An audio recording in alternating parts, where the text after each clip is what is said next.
Hello, my dear friends. Myself Mukesh Kumar, and today I will discuss with you present perfect continuous tense. In my last video, we have discussed about present perfect tense, and in this video, we are going to explain present perfect continuous tense. What is present perfect continuous tense? The identification of this tense is the action which has been started in the past but continue in the present. वो काम जो past में शुरू हुआ है, भूतकाल में शुरू हुआ है, लेकिन अब वर्तमान में भी वो जारी है, या उसका रिजल्ट या उसका परिणाम जारी है, उसका परिणाम इफेक्टिव है, उसे हम प्रेजेंट परफेक्ट कंटिन्यूअस टेंस कहते हैं। आप इस टेंस के नाम से ही जान सकते हो कि ये दो टेंसों से बना हुआ है।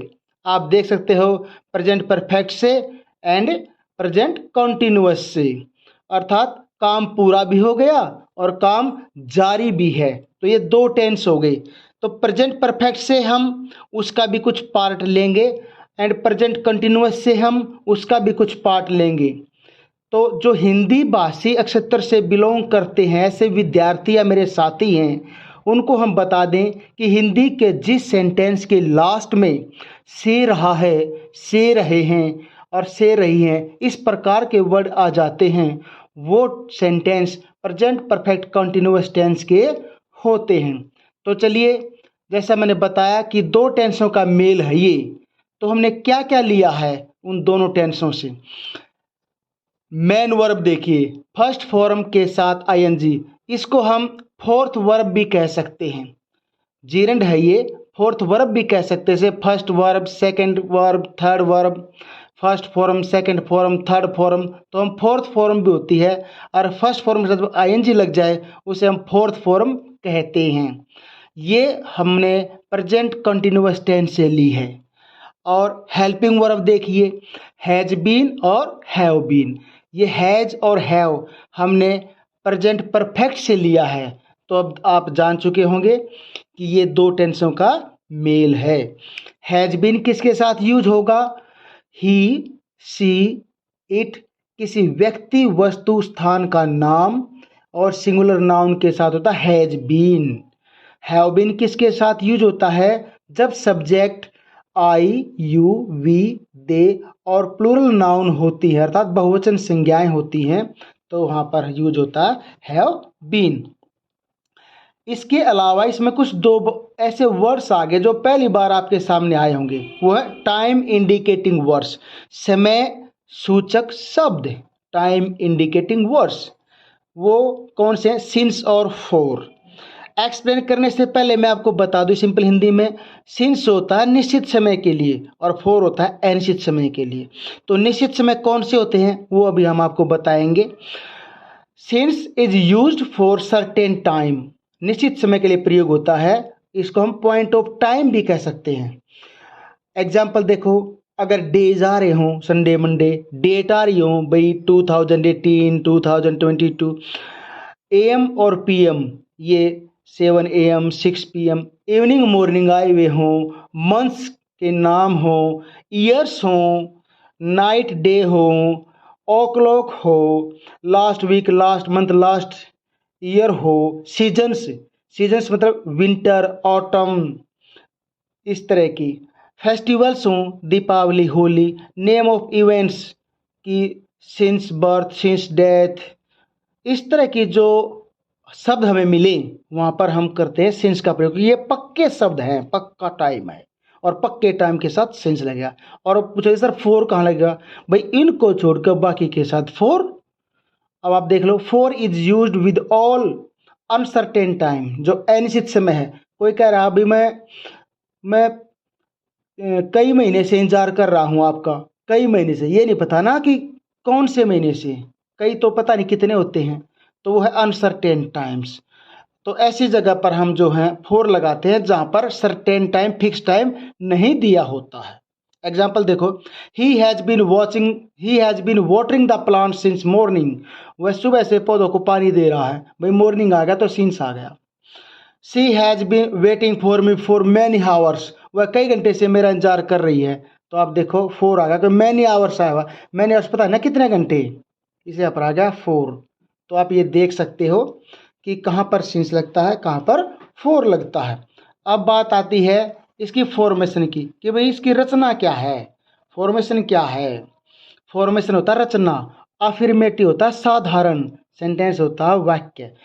शुरू में देखो सब्जेक्ट आएगा, फिर हैज बीन और हैव बीन में से एक स्लैश दिया है ना, तो एक वर्ब की फर्स्ट फॉर्म आईएनजी अर्थात वर्ब की फोर्थ फॉर्म आएगी, फिर ऑब्जेक्ट, फिर सिंस और फॉर में से एक आएगा और फिर आएगा टाइम।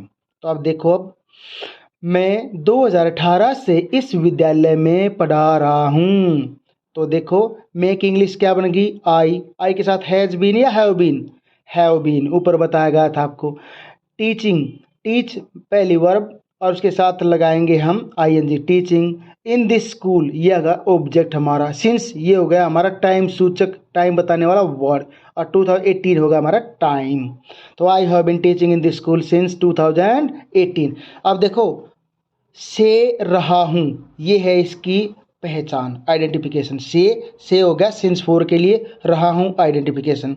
पढ़ा, पढ़ाना ये वर्ब है, इस विद्यालय में हमारा ऑब्जेक्ट है, और 2018 हमारा टाइम, और मैं क्या है, सब्जेक्ट। तो इसी प्रकार से इसकी अगली जो फॉर्मेशन है वो है इसकी फॉर्मेशन ऑफ नेगेटिव सेंटेंस।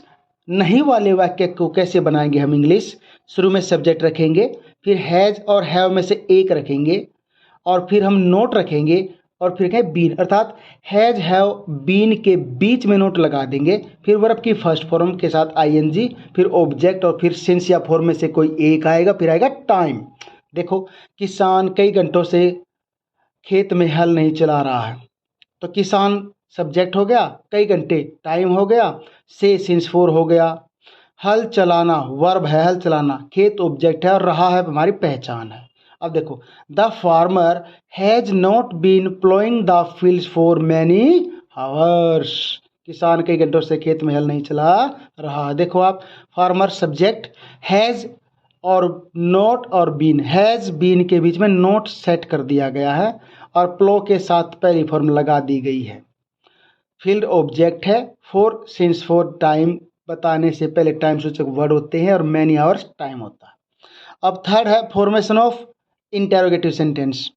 भाई प्रश्नवाचक वाक्य कैसे बनते हैं, आपको पहले बता चुका हूँ, मेरी पहली वाली वीडियो में आपने देखा हो, जहाँ पर हमने 3 टेंस करवा चुके हैं हम इससे पहले।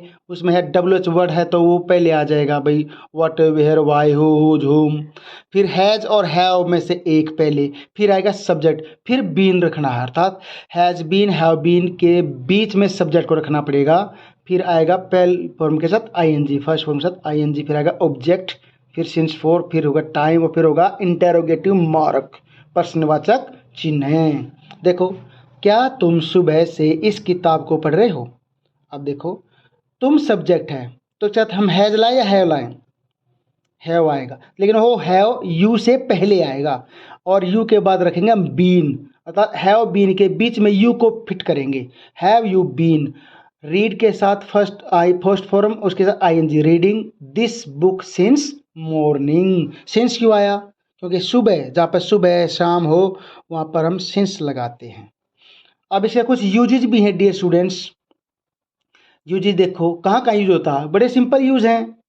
This tense is use for an action which began at some time in the past but still continue in the present. अब इस शुरू में ही बताया था, इस टेंस का यूज वहाँ होता है जब कोई कार्य पास्ट में शुरू हो रहा है और अब वर्तमान में भी जारी है। For example, Ramesh has been reading this novel since morning. अब ये सेशन से पहले भी गया था, रमेश इस नॉवेल को सुबह से पढ़, अर्थात उन्हें कभी पहले शुरू किया था पर अब तक जारी है, उन्हें पढ़ना बंद ना करा, इसलिए ये है हमारा प्रेजेंट परफेक्ट कॉन्टिन्यूअस टेंस। दूसरा देखो use, this tense is also used for the action which has finished in past but its result is still continue. काम तो पूरा हो गया था पास्ट में ही, लेकिन उसका रिजल्ट है ना, अब उसका असर है अभी, तो वी में अवॉइड सिंस और फोर हियर। और इस तरह सेंटेंस में हम सिंस और फोर भी लगाते अवॉइड कर सकते हैं, जैसे she has been crying, I have been watching the movies. देखो कहीं पर सिंस फोर भी नहीं आ रहा, लेकिन टेंस कौन सा है, ये है प्रेजेंट परफेक्ट कॉन्टिन्यूअस टेंस। तो माय डियर स्टूडेंट्स, आप समझ गए होंगे कि ये टेंस दो टेंसों से मिलकर बना है और बहुत ही आसान है। और आपको एक मोटी पहचान भी बता देता हूँ। अगर कहीं वर्ब की फॉर्म भरनी है, ये टेंस भरना है, तो सिंस फोर आपको दिया मिलेगा। और उसमें अगर कहीं पर भी आपको वर्ब की सेकंड फॉर्म दिखाई ना दे, वाज वर दिखाई ना दे, तो आप वहाँ पर जो है सिंस फोर दिखाई दे, लेकिन वर्ब की सेकंड फॉर्म ना आई हो, कहीं पर भी वाज वर ना आया हो, तो आप वहाँ पर वर्ब की फर्स्ट फॉर्म के साथ आईएनजी और हैज बीन, हैव बीन में से एक का प्रयोग कर सकते हैं। ये इसका इजी रूल है। तो मैं उम्मीद करता हूँ आपको ये टेंस समझ में आ गया होगा। और इससे पहले मैंने 3 टेंस और समझाए थे, उनकी वीडियो को ज़रूर देखें जिसने पहली बार अभी ये वीडियो देखी हो। और मैं आपसे रिक्वेस्ट करता हूँ कि आपको वीडियो अच्छी लगी हो तो उसको शेयर करें, मेरे चैनल को सब्सक्राइब करें, अपने सभी दोस्तों तक पहुँचाएँ, उनको बताएँ कि मुकेश सर इंग्लिश बहुत ही आसान तरीके से पढ़ाते हैं, हर बात खोल कर समझाते हैं, ताकि उनको भी इंग्लिश का ज्ञान हो जाए, इंग्लिश ग्रामर को वो समझ जाएं। Thank you very much.